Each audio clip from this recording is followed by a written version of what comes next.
You're listening to the voice of St. Anthony Parish from Allston, Massachusetts, right here on WROL, 950 AM, 100.3 FM.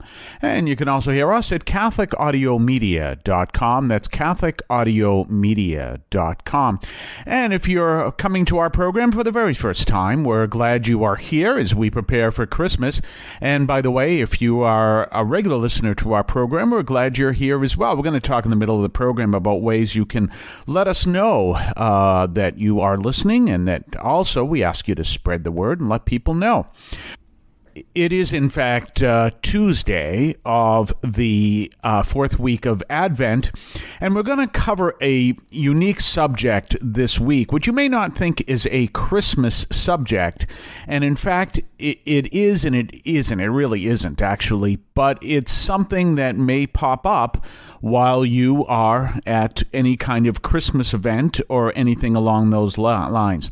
And it has to do with something that was very controversial that happened actually in July, and no one really noticed it. And then in a few weeks ago, someone noticed it, and it led to an explosion, in a sense, on some parts of the internet, and I thought I'd want to share it. So this is a bit of a controversial subject, but I wanted to make sure that we share it and share it in a good way. Bishop John Dorflyer, and I hope I pronounced his name correctly, wrote a pastoral letter to those who, as he says, he wrote a pastoral, I'll give you the title, that's a better way, an instruction on some aspects of the pastoral care of persons with same-sex attraction and gender dysphoria. Now, the reason why I'm covering this subject this week, and I'm also going to cover it next week, is because there are people who may fall under this explanation that you may be dealing with in your own family or even in your church or whatever the case may be during these Christmas days. And in fact, you who is listening right now may be in that category. So I wanted to talk about this because he wrote an outstanding letter, but there are parts of it that angered certain people, mostly who are dealing with same-sex attraction and or gender dysphoria. And so I think part of it is that I think the letter could have been written in a slightly different way and said exactly the same message. And so I want to talk about it because he says some very important things for all of us to hear. And that's what I think is the major issue with the letter. It's addressed to those who are trying to figure out how to minister as Catholics to people with same-sex attraction and gender dysphoria.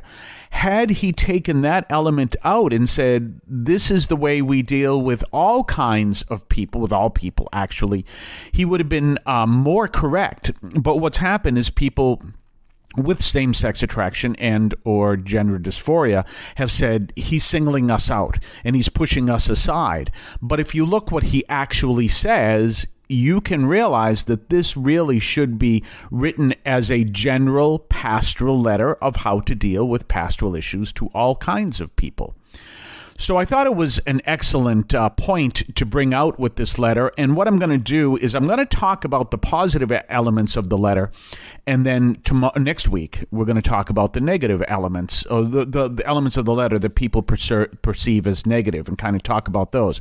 And one of the reasons why I want to do that is, in fact, as I say, you may be dealing with people in your own workplace, in your own home, who have same-sex attraction and or gender dysphoria, and are trying to understand where the church stands. And most of them say the church hates us. The church hates us. And of course, during this time, it's really important to figure out how best to communicate the message of the gospel to all people. So he talks about something called pastoral accompaniment, and he defines it. And he says, pastoral accompaniment is the initial approach and subsequent establishment of an ongoing relationship of trust with another person to walk together on the path of conversion to follow Christ in faith. Now, this is all about a path to conversion in Christ, and not any other form of conversion, including, and he never mentions it in here, but I thought it was important to say this, conversion therapy. which is something completely different, and it's something we won't address here at all. Through the art of pastoral accompaniment, he says, we meet people where they are and lead them step by step closer to Jesus Christ in a manner that is consistent with the church's teaching. Now, why would you do that? In a manner that is with it, because what the church is teaching is the gospel, but really what the church is teaching is how to live the gospel in a way that you are following Christ, regardless of who you are. So it's a powerful, powerful thing. Okay, accompaniment requires patience. The path of conversion may take many years. And then he brings up St. Monica and St. Augustine.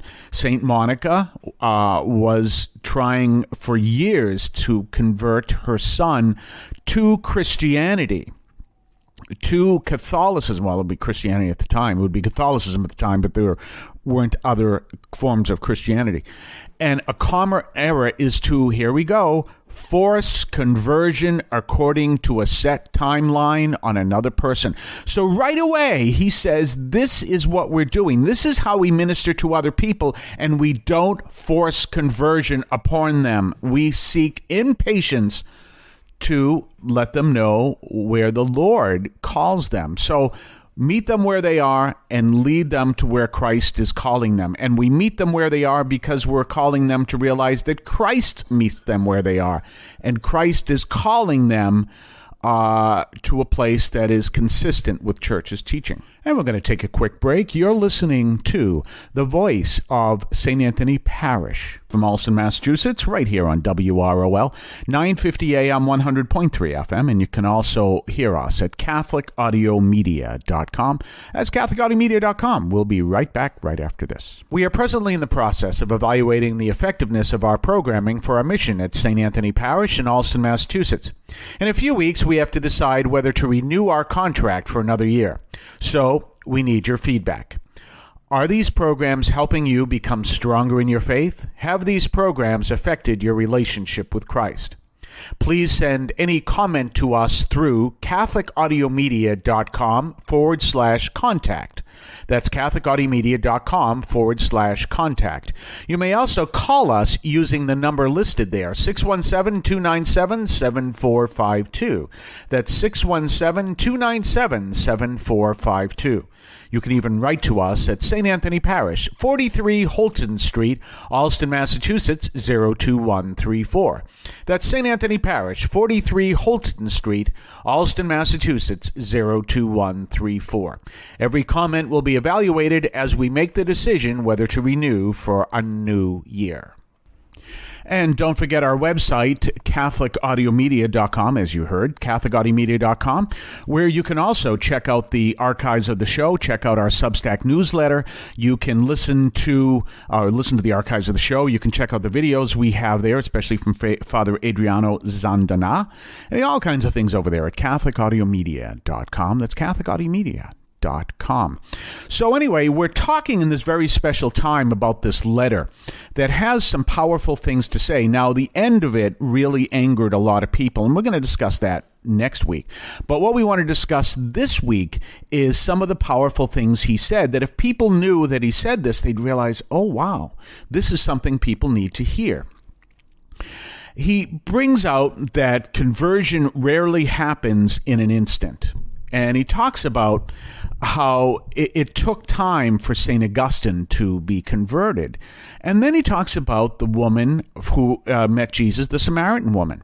Now, there's something important we need to understand. Out of all the people in that Samaritan village, who was the only one who encountered Jesus on a one-on-one level? The Samaritan woman. And how did she encounter Jesus? Jesus reached out to her. And that's always the issue. And he's really coming out and saying this idea that we drive people away because they don't fit a standard, which she clearly didn't, is not what Catholicism is.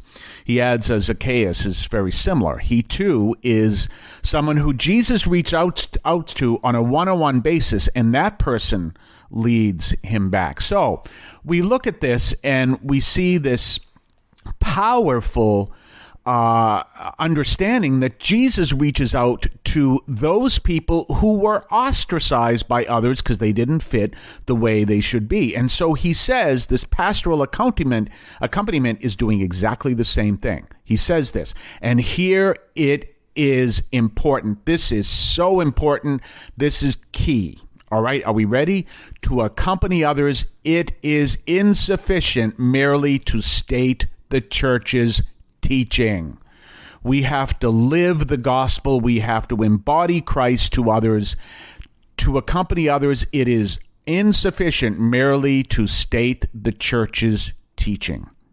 In addition, we must strive to meet people and lead them step by step as we all walk toward the fullness of truth. Do you see what he's saying?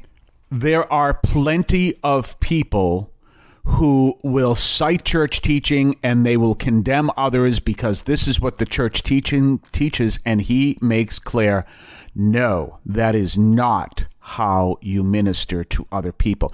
That's such a powerful statement, and that's something that we need to address powerfully as Catholics to one another, and we need to realize that. So if you are dealing with members of your family who are same-sex attracted or have gender dysphoria, and they happen to come to your family gatherings, or people say, can we bring so-and-so and their partner so-and-so, and you turn around and say, the church says, no, tell them to get out of here. Well, that's not what we should be doing, and that's what the bishop is saying. He really is saying, be able to reach out, because ultimately what you want to do is you want to live the gospel in such a way that people will say, tell us more about this gospel.